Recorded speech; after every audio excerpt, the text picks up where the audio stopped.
Okay, good morning. Thank you for coming to this talk on prioritizing security. And yes, that's very generic.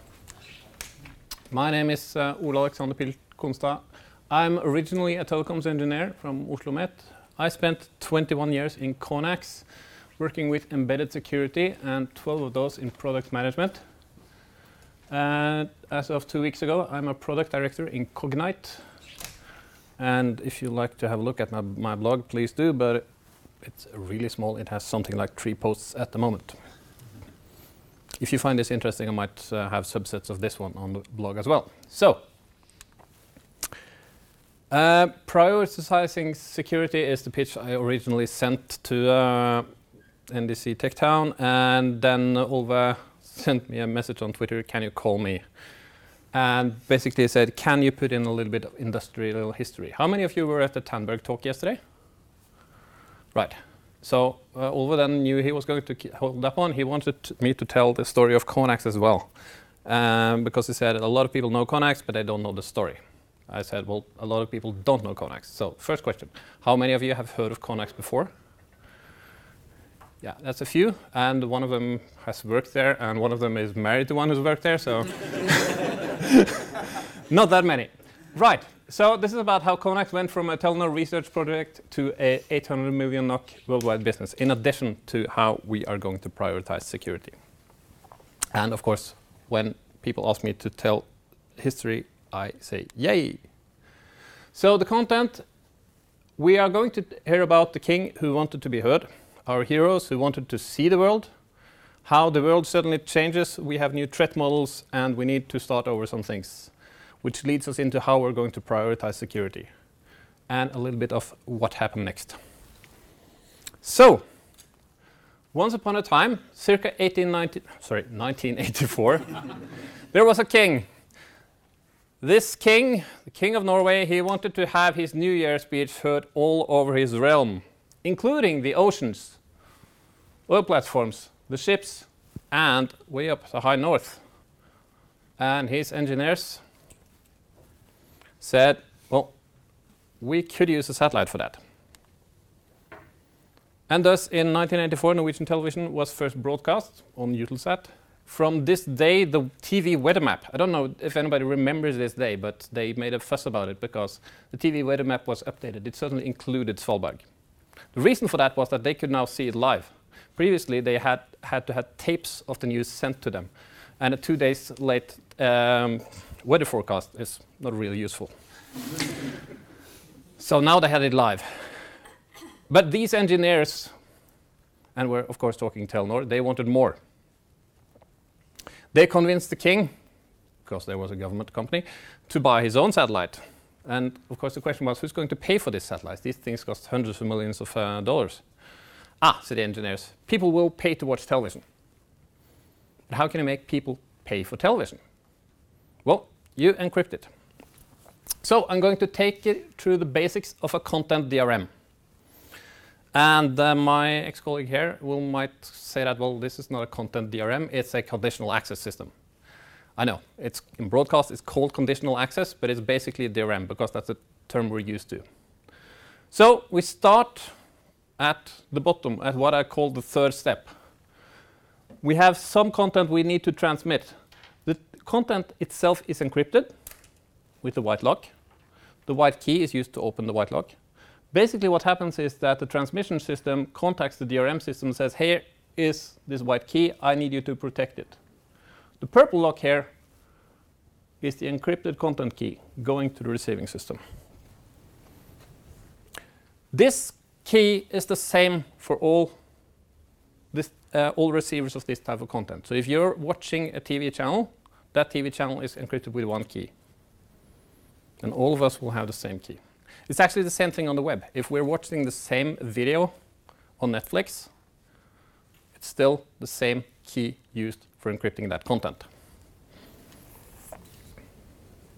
So we don't have each our own copy. It's not like HTTPS, where your feed is encrypted specifically for you and my feed is encrypted specifically for me, because that doesn't scale. Also, in a web scenario, that would mean that you would have to trust all the video servers that are the content delivery networks that are out in the field. This way you can encrypt it once and then distribute the encrypted copies to servers closer to the customer. So, next step is what we call license management. In the broadcast scenario, we call these EMMs, entitlement management messages. They're called licenses in DRMs. Basically, we have a new lock, a yellow lock. This license means that the DRM gives the client access to one or more services by giving the client the key and the associated restrictions for this content. And the license is yellow, or it can be, unique to each client, as we will see soon. So you need a yellow lock for this. So the first step, which I took last, is personalization. Basically, each device needs an ID. It needs an ID and it needs one or more unique keys. So you can build this chain upon. In the broadcast world, this is a smart card. So if you are a customer of, how many of you have a Canal Digital or Riks TV subscription? Right. You have a set-top box. In that set-top box is a smart card. Or you have a card reader on the back of your TV, and there's a smart card. We made those. We made those for Telenor, we made those for Riks TV, and we made those for operators all over the world. The purpose of the DRM is to protect the business. This is quite important because it's not just, oh, do we just encrypt content? No. The purpose is to protect the business. This means the operator is going to need income, so he needs to know that the DRM makes enough people pay. Remember that? Enough people. I didn't say all. Because a TV operator, like a credit card company, can live with a certain percentage of fraud or piracy. They're not going to say it aloud, but they can. This is the reason why credit card companies don't have the most expensive smart card chips in the world, because they can live with 1 or 2%. They need to keep it under control so it doesn't scale. If it suddenly becomes 10 or 20%, then they have a problem. But if it's 1 or 2%, they can live with it. Same in the broadcast world. Canal Digital still made a lot of money, even though there were periods where there were pirate cards available. But the operator also needs content. And to do that, the content owner, which means typically Hollywood studios or sport rights holders, they need to know that the technology is good enough to protect this content. Because if you play Canal Digital plays Champions League, for this example, or even worse, British Premier League content, then that same content, the beam can be picked up in Great Britain. And in the UK, you will have to have a B-Sky B license. If you're a pub, you need a B-Sky B license. You maybe have seen on pubs, you've seen these, and sport bars, you see this, we show Canal Digital Sports. That's not just an advertisement, it also shows that they are licensed to do so. Because if you took your box into your restaurant and showed it on a big screen, that would be forbidden. If I started taking my Riks TV feed and showing it to all of you and charging you money for it, of course that's illegal. But rules are a little bit weird in that at one point in time, if you had a Norwegian Canal Digital subscription, you took that to UK and put that in a pub, then, well, you were not stealing from B-Sky B, so B-Sky B couldn't go after you. And you weren't hurting Canal Digital's business model, because Canal Digital wouldn't have gotten money from you anyway, because they weren't allowed to sell anything to UK.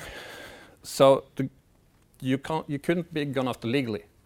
So we needed anti-piracy mechanisms to find out, okay, what's the ID of this particular box? Press a button and shut it down. And rumor has it that at some point we pressed the button. Sometimes in the late 90s, we pressed the button for one particular card. There was a guy associated with the company in the pub at the time. The match was shut down like in the middle of the first half. And the people there went mad when they realized they couldn't watch the game, and they trashed the place. So, the analog years. Up until 1998, when I joined, most customers were on analog satellite, and Conax had grown to 30 plus people. Business was still with Telenor. And 1999, roughly, to 2000, Telenor started transmitting digitally. And the reason for that is that when you go to digital from analog, using this QPSK modulation, you typically get 8 services into the space, the same transponder, where you would have one analog channel. This means lower transmission prices and more niche channels.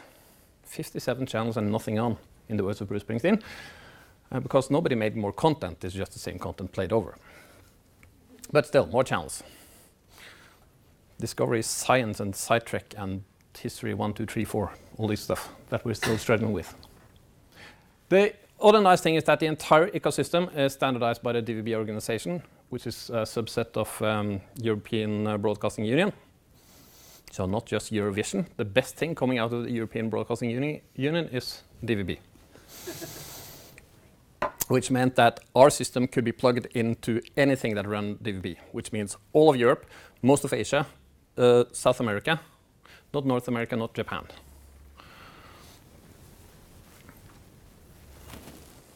So, the little company who wanted to see the world. So, approximately 2000, we took a big step forward. We want to look outside Telenor and outside of Norway. So, we got Comhem, which was the largest cable network in Sweden.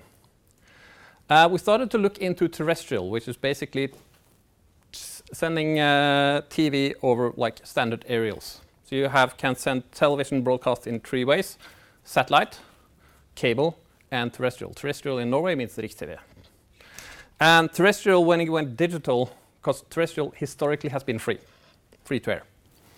But when it went digital, a lot of them needed to finance this, so they wanted to use conditional access. Conax had one huge advantage, because we had an open integration policy with the set-top box vendors, which means that every manufacturer of consumer electronics, if they wanted a license from us to integrate our technology, they could get it. Our competitors had a very closed setup, so they could only have 1 or 2. In terrestrial, people were used to going into the shop and buying whatever box they wanted. So we were in the situation where Panasonic, and remember, we were a company with 40 people, 1 customer. And then Panasonic told me that, well, we went to Digitenne and told them, Digitenne, which is now KPN in Netherlands, and told them that they should get Conax. The reason for that was that Conax was the only way for Panasonic to sell stuff in the Netherlands. As it would happen, the box that Panasonic made was horrible and they didn't sell anything, but still cool. Also, we were piggybacking on Telenor Satellite, who were and still are aggressive in Eastern and Central Europe. So what did we do right? Well, we had a low cost. An important thing is having an owner like Telenor. A lot of people will tell you that, oh, having an owner like Telenor is horrible because they are so extremely cost focused, you're not allowed to do anything. The nice thing about that is if you want to do anything, it has to be free, which means you find inexpensive solutions to stuff.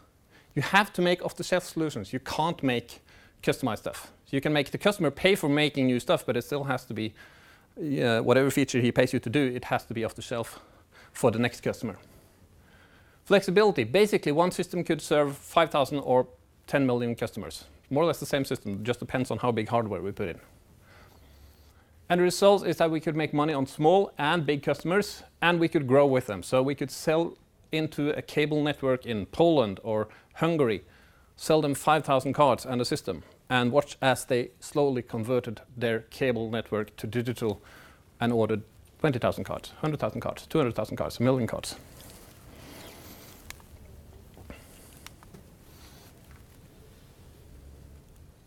And it also teaches us to prioritize. Another nice story is when I started in Conax, we were a Sun shop on Oracle, but there were keyboards and mice lying around all the place in their original boxes. And Sun keyboards are not cheap. Sun mice are not cheap. So I asked, why is that? Well, it turns out that Sun didn't have inexpensive servers. The smallest server that Sun had was so expensive that we couldn't put a system on it for the smaller customers or the smaller uplinks. So basically what we did was, well, we can just use a workstation, a PC. We put the PC in the rack. But whenever you buy a PC from Sun, you get a keyboard and a mouse. So we had like 50 of them lying around. So whenever anybody had a dirty keyboard, they just threw it away and took one of the new ones. Now Sun has some inexpensive ones, and they also moved to Linux, so they can use whatever hardware they want. So positioning. Did we have the best product overall? No, definitely not. But we most probably had the most cost-effective solution. It was awesome where it counted, it was okay where it wasn't really important, and there were some holes in the portfolio which partners could plug for us.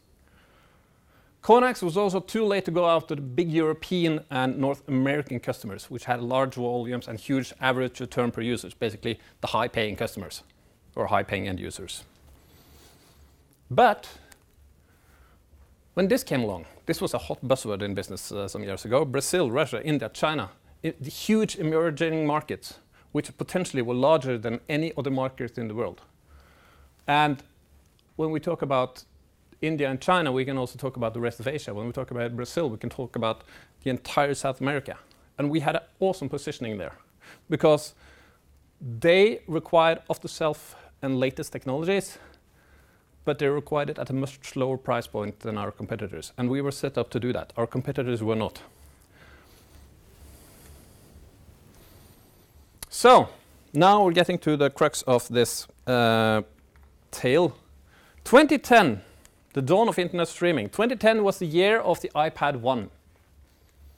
It was the year of the iPhone 4. That might not sound special, but both of these had 802.11n Wi-Fi, which was much faster, which meant that it was now possible to stream video in your home. And at the same time, people were getting fast broadband.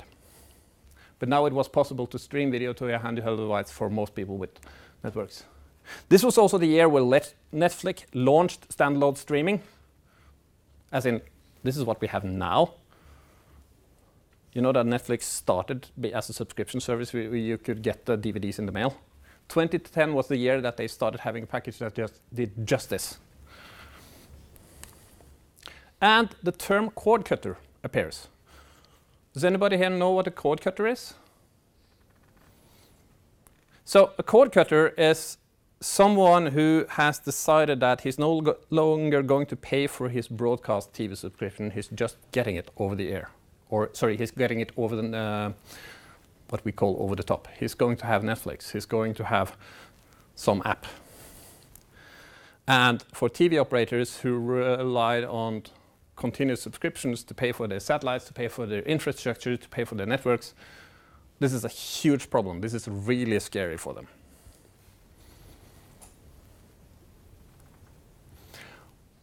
This also means that the operators then want over-the-top solutions like Netflix. They want people to be able to watch content on their iPad over what we call unmanaged networks, aka the internet.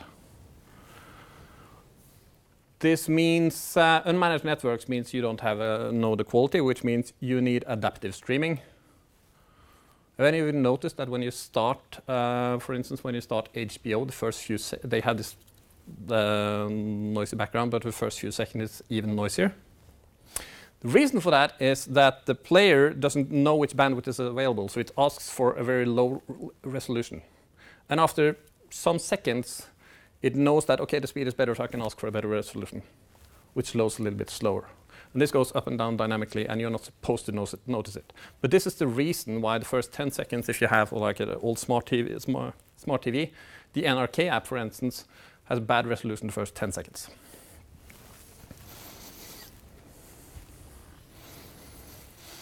And adaptive streaming, again, is something new for us. And it also means, it basically means you're downloading 10-second file chunks. That's basically what you're doing. It's not a continuous stream. You're downloading 10-second file chunks, and you decide, do I want the next 10 second to be high resolution and big, or low resolution small, depending on which quality I'm seeing at the moment. Unmanaged devices means putting the security in the app and not in the firmware or the hardware, and that is the big one for us. Also, this high bandwidth means that the content owners are more scared of the content leaking. In a normal broadcast world, you're not concerned about the content itself being leaked. You're concerned about keys being leaked. You're concerned about cards being duplicated, but you're not concerned about people streaming the content back up because they wouldn't have this kind of bandwidth available. On your handheld device, your device actually has the capacity to stream the data straight back out onto the internet. So you would have live piracy of sport content.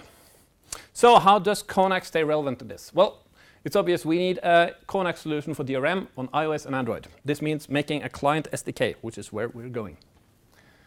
So, which DRM technology to use? Well, we reject Apple FairPlay because it has no position for us. Also, there's no good solution on Android. We also reject making our own DRM. Or we had our own DRM, but we rejected using it. Not because it was bad. It was probably better than the alternatives. But content owners are a fizzy bunch. You need to have Hollywood backing for your content. And the only way to get Hollywood to back something is to convince them by doing a lot of footwork. It's not just showing them a spec, showing them how good it is. You need to convince them. That requires clout. We didn't have that, but Microsoft did. So Microsoft had Play Ready accepted by Hollywood. Netflix was already using it. And there is a role in protecting the Play Ready client, as we will see. So just a side note, in the following slides, to avoid NDA issues, I've had to replace the actual backlog issues we had with like generic software security technologies that are publicly known. And I might have rearranged the events for dramatic effect or because I don't remember the exact sequence. So we have a new threat model, closed devices versus open devices. So in a closed environment, all the keys beam, beam, beam, on the device are hardware protected, either in the smart card or in the chip itself. Because we had all the chip vendors had keys from Konaks embedded in them from the production line. So everything was protected by hardware. So there was, unless you managed to hack the hardware itself, there was no way to steal the key. And you need to remember that the TV industry is typically 10 to 20 years ahead of the IoT industry when it comes to device security. We had security evaluation, security levels, secure software updates in one-way networks. We had that. The stuff that has been talked about here at NDC, we had that 20 years ago. So on open devices, there is no hardware protection available in 2011. And we have to do the personalization, putting this key, this master key, on the receiver after the app has been downloaded in the field. Either we have to have the app generated by itself, or we have to somehow play it out. Remember, where we're coming from, we don't trust the end user. That's the whole name. That's the whole reason why we're doing it. That's the reason why DRM companies are hated. We don't trust the end user because the end user wants to watch TV for free. Not all of them, but some of them want, and they are willing to do stuff to watch TV for free. So, our problem, we need to have an SDK for iOS and Android. We need to have support for Play Ready. This thing needs to be playable. It needs to be secure, and it needs to work on iPhone 3GS and upwards. So, first thing, secure. Secure from what? So you start a threat modeling. What do we protect? Well, there's a bunch of keys that needs to be protected. There's a bunch of user data that needs to be protected, probably. And of course, we have the content. We have the encrypted content. We have the content in clear text before it's been decompressed and after it has been decompressed. And the content which is compressed is more valuable than the decompressed ones because it's cheaper to redistribute. And it's been compressed by like a professional compressor which does it at much better quality than you could ever do at home. Or not ever do, but what you could do at home in real time. Okay, so after this stress modeling has been done, and this is roughly where I enter the project, we start at the backlog. And again, this is not a real backlog. Well, the backlog says something about, okay, we have to implement control flow flattening. We have to implement data encoding. We have to research software obfuscation technique X, and we have to implement software obfuscation technique Y, and it goes on like this. Yes, this is a PhD level software security team. They are actually working on making software obfuscation tools. Basically taking normal C code as input and spit it out as obfuscated C code. This C code will go through the compiler and give the same behavior as the original C code, but you might have a size hit and a performance hit. Doing this on the C level instead of the assembly level allows for cross-platform development. And also independence, a little bit of independence from the compiler, since there will be different, at this point, different compilers used for iOS and Android. And if you were doing iOS development at this point, you would have to first simulate it on a PC, so it needs to be compiled for x86, and then recompiled for ARM on the app. So, just very basic, what do we mean by control flow flattening? Well, it's basically taking some control flow like this. For a hacker, knowing that E follows B follows A is interesting. Because if he wants to know where the content is decrypted, and he knows that that happens in E, then this sequence might help him to find some stuff. So what you do then is you do this. So this is a glorified switch statement, basically. And the trick here is, how do you hide what's going on here? But once you've made this mechanism to hide it, then you can reuse it. This is one of the first things you do in software obfuscation, and I think I've seen dumps of fair play. If you Google this, you will see people that have dumped the binary of fair play and the implementation on iOS, and you will see that they have done stuff like this. So, my problem. The backlog in scope is too big. Estimates show that we will not be done in time because the operators are waiting for this. We have to deliver at some point. As a product manager, I cannot tell the stakeholders, why are we late? Because I don't understand the backlog items. Also, which is more scary for me, is I don't know why we're doing it. I don't know if we really need to do all of it.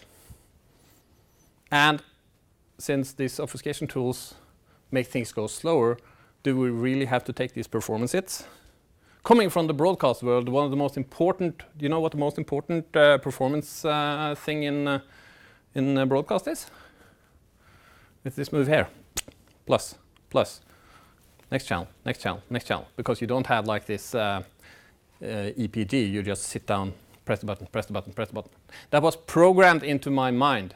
Sapping time has to be less than 2.5 seconds. And even 2.5 seconds is slow, but that's the specifications we had. So if this acquiring the license, all that stuff took more than 2.5 seconds, that means that the user will have a bad experience. Now, we know that starting a video today might take more than that, but that's because we have made the choice to watch this. First we browse the content, and then we select one of them. So we do it differently now than we did in the standard TV world, where we just ding, ding, ding, ding. But in 2011, we didn't really understand that, and the operators didn't either. So we were still envisioning that people would be sitting on their iPad waiting for, okay, what's on NRK? No. What's on NRK2? No. We were envisioning that people would do that. Even if we had EPG, we still thought that that was going to be done. But still, there's performance hits. And also, this was going to work on an iPhone 3GS, which has an ARM Cortex-A8, 600 megahertz, one core, 32 bits, and 256 megagrams. There's not too much room for obfuscation here. So, back to the drawing board. So we had a two-way approach. First, I need to understand the backlog. So we get the team, which include this PhD level security devs, to explain the feature they say was so important. Well, just explaining it doesn't really help. How many of you have or think you're able to make a compiler? Okay. You, sir, are a dark wizard and should be burned at the stake. So, for me, compilers are black magic. I've written software in multiple languages, and I was never good at it, but I have. And I've written assembler software, but I've never had a look at a compiler. So anybody who understands a compiler is a dark wizard. Anybody who understands how to fool a compiler, well, he's the devil himself. So understanding what they're saying doesn't make sense. So, okay, why are we doing this? And that gets the ball rolling. That's what you need to, whenever you're trying to convince somebody that you're doing something and is really technical, tell them why you're doing it. And then tell them why that is important. And why that is important. Sometimes you need to go 3 and 4 levels. The trick is this can also help you whenever you want to convince somebody that you need to do infrastructure upgrades, you need to be able to do all sort of technical things which are not really product related. You can try to explain, this is actually going to make us move faster. This is going to make this easier. That's what you need to do, not say, I need this fancy server. So we went from there to writing abuse stories. So example, and again, A, I don't remember what it actually looked like, and B and the A reasons, I went back to some papers here. So why would we have something called data encoding. Why would you want to do that? Well, data encoding is to hide data.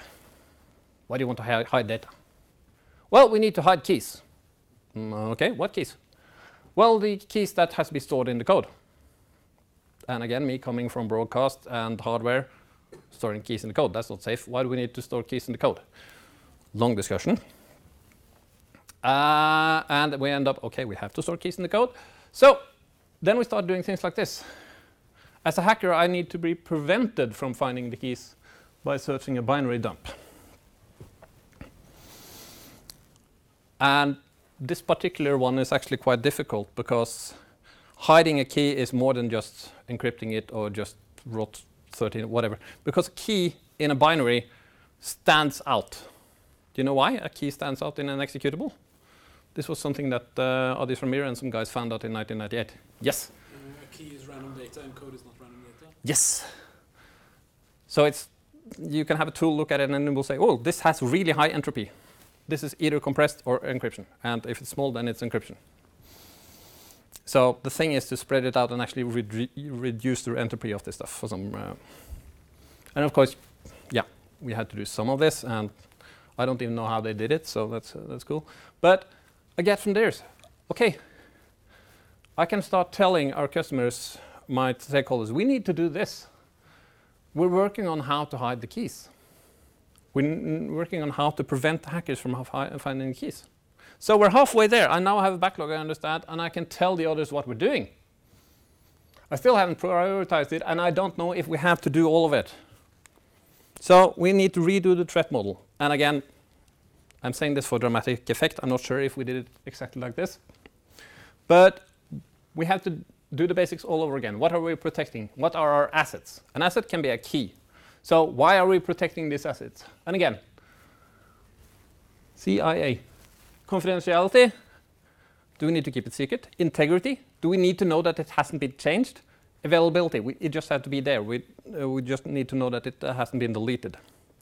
What can they, meaning a hacker, do with this asset? And how important is it? And here is my big point. We need to put a value on these assets, or rather a value on what happens if we fail to protect it. And that value has to be in the same currency as any other feature. So does losing this key mean we lose X number of users, if we're counting how many users we're going to get? Is this losing this key means we're going to sell less devices? Well, does it mean less money? Very often it's about money. If you're in a startup, it's like these two first ones. Normal, ordinary companies, it's money. So you need to try to do that work. That's one of the big takeaways. You need to try to convert everything you do into money. Whatever else you do, any other product feature. We're doing this nice UI. Why are we doing this nice UI? Because we think we're getting 10,000 more users, and that will give us 100,000 more revenue. Great. We need this security feature because if we don't, we're going to lose 50,000 users. We're going to lose our entire user base. We're going to be prohibited from being business, which means we're going to lose all our money.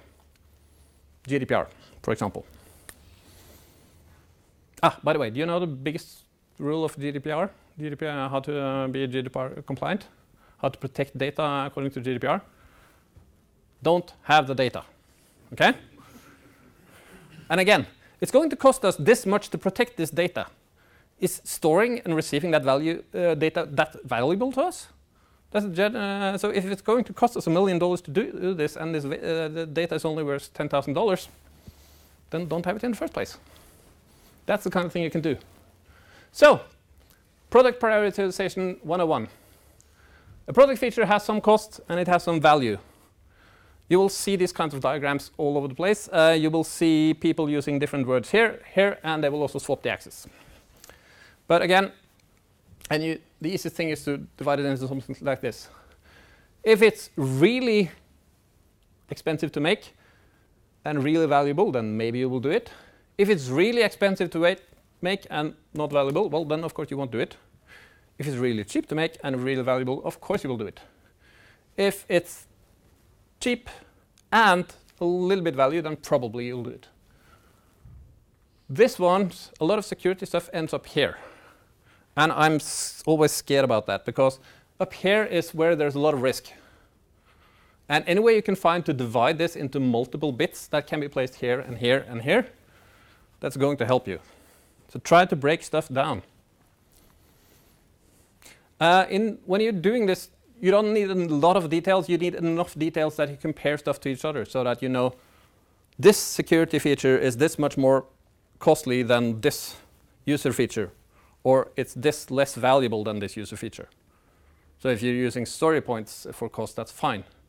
If you're using users or tens of thousands of dollars in value, that's fine. Or if you're just using your own intrinsic, you just need to know you need to be able to hold two things up against each other and say, this one is more expensive and more valuable than that one. So, the Eureka moment. And again, we probably had more of these. And the one I'm going to tell you about is not necessarily what really happened. But, OK, we have some key as an asset. And I'm using key because that's easiest to talk about.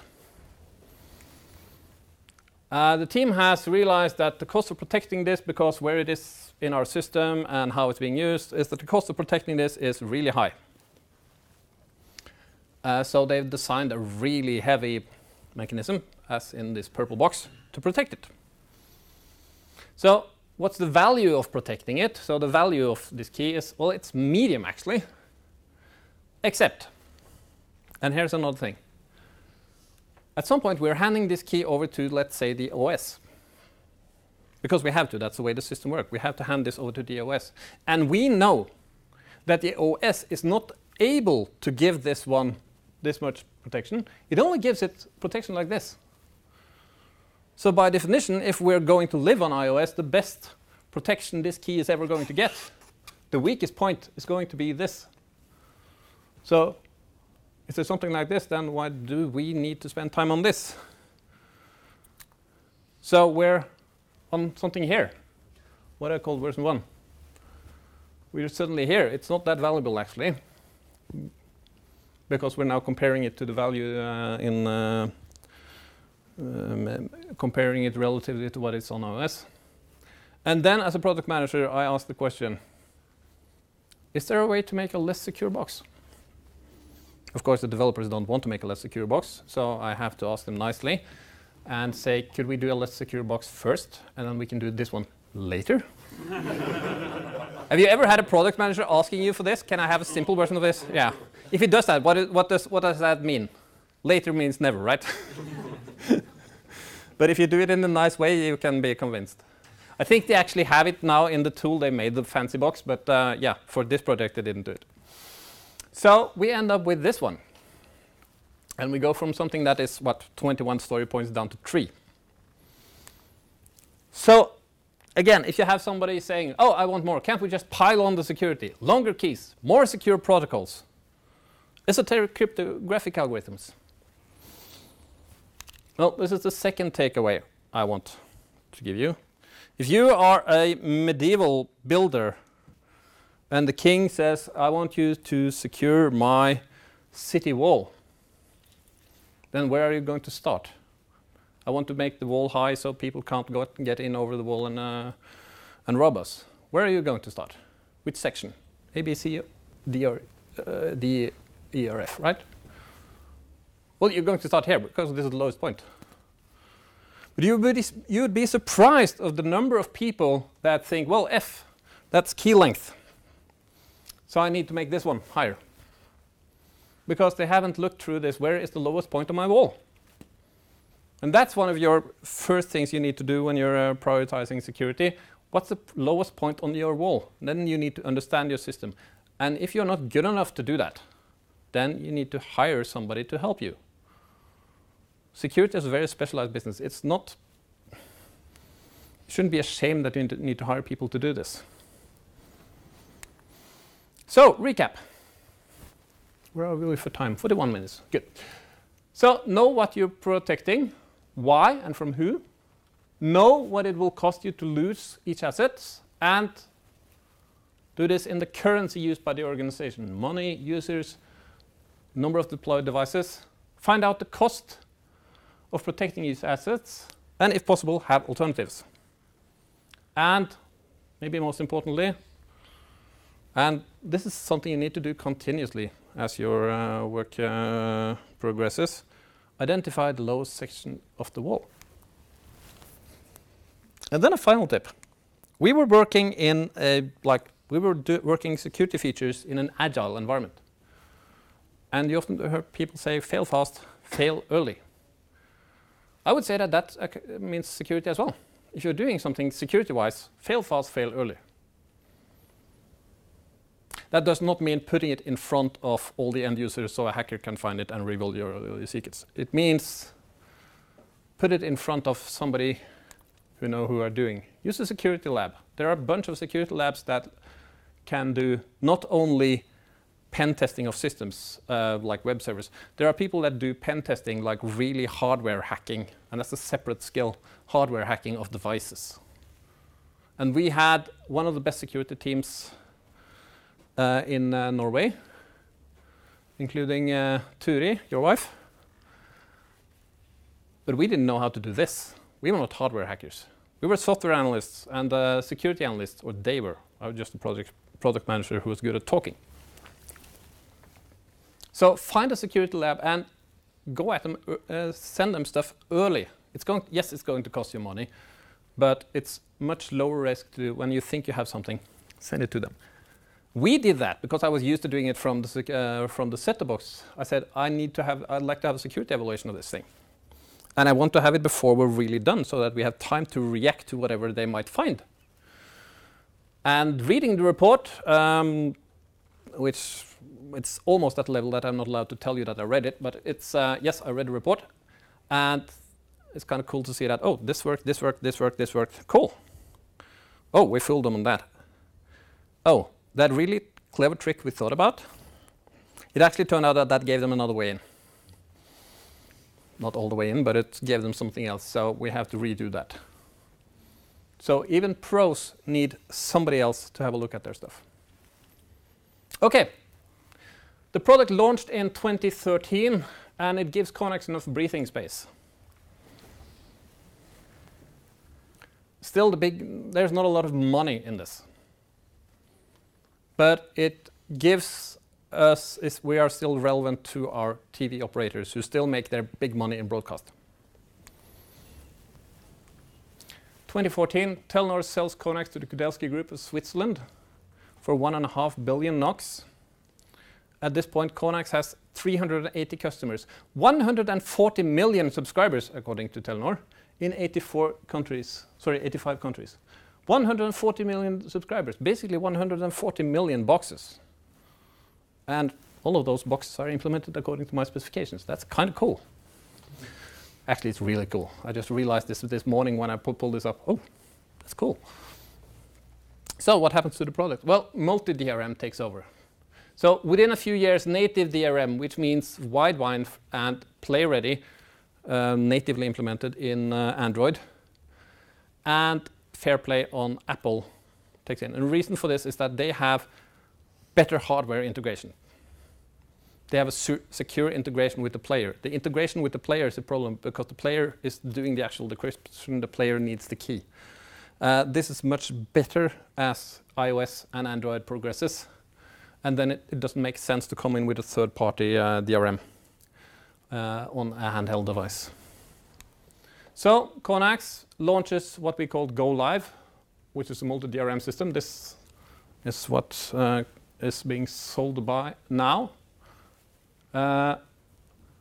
So you can deploy an OTT service, including your own app, in less than 30 days.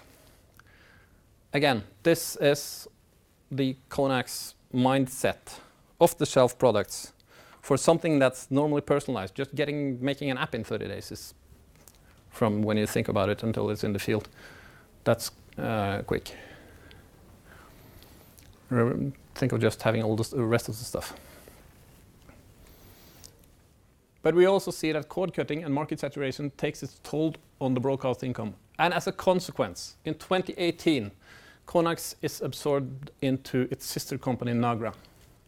So there is no longer a company called Conax. It's called Nagravision in Norway, or Nagravision AS. A lot of the same people are still there, but and some of the Conax products exists, but some of us are not there anymore. So what about the obfuscation tools? Where are we for time? I have time to tell this story. So the Kudelski group took the obfuscation tool we had made and turned it into an actual product, and that was done by our sister company, EDC Security, in Rennes in France, in Bretagne.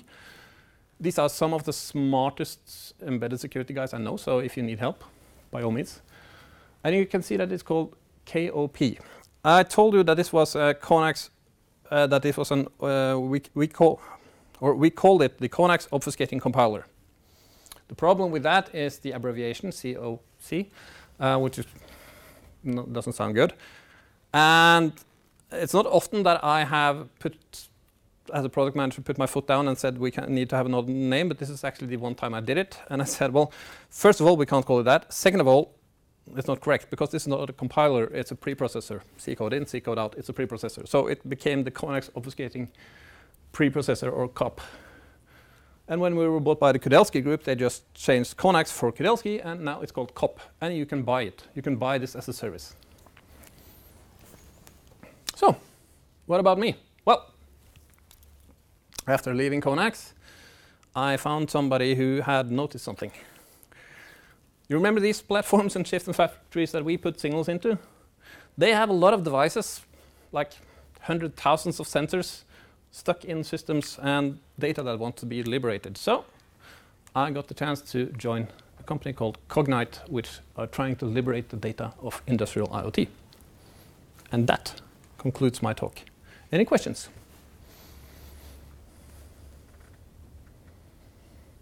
We were yes. About the threat modeling.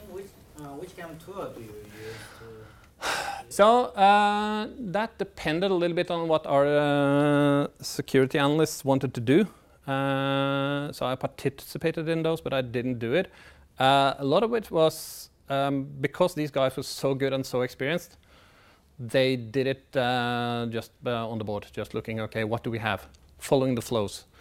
What do we have? Which assets do we have? What do we need to protect? But if you're not that experienced, I seriously suggest looking at tools. But I can't really recommend one myself because I'm not a security analyst.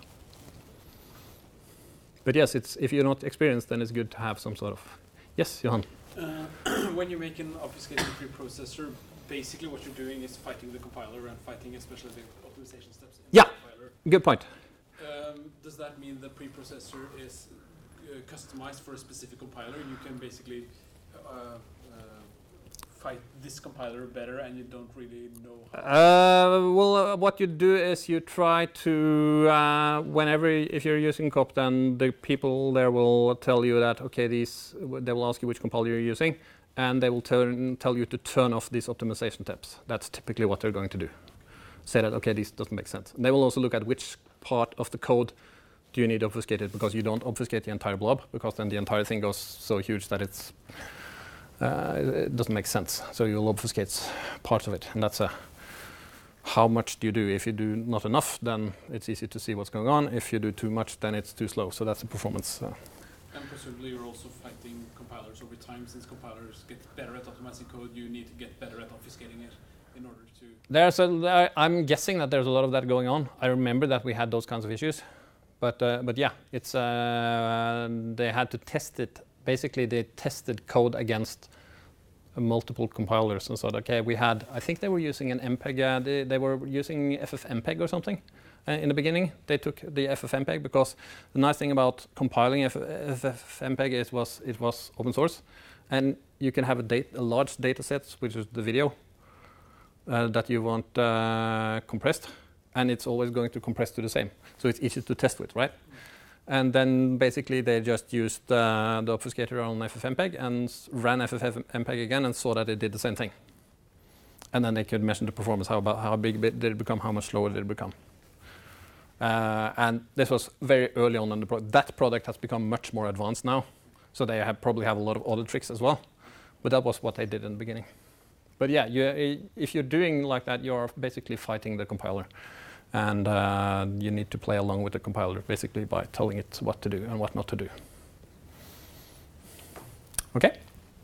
Yes? Are there any problems regarding the new decompilers now in regards to obfuscation?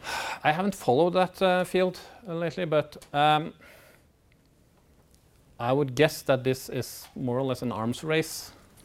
That there will be decompilers that look into this, that as most other things in security, because if you look at the theory, software obfuscation doesn't work because you can't make it perfect. And that's not the point. Security is never perfect. Again, a takeaway which I made a big note of, but I forgot to put in here. Security is never perfect. It can never be perfect because you never have perfect resources available. You never have all the time. It needs to be good enough. And it needs to face the real world, not theory. But yeah, you have the problem is this going to stand the test of time? How long is this product going to be deployed for? Which is a problem that we have in the embedded world because we have products that might not live for that long. Or, sorry, they might live a long time, whereas a web service can be updated twice a day. An embedded device is deployed, and then maybe you don't get the chance to upgrade it ever. Okay. Anyone else? Okay. Thank you very much for coming.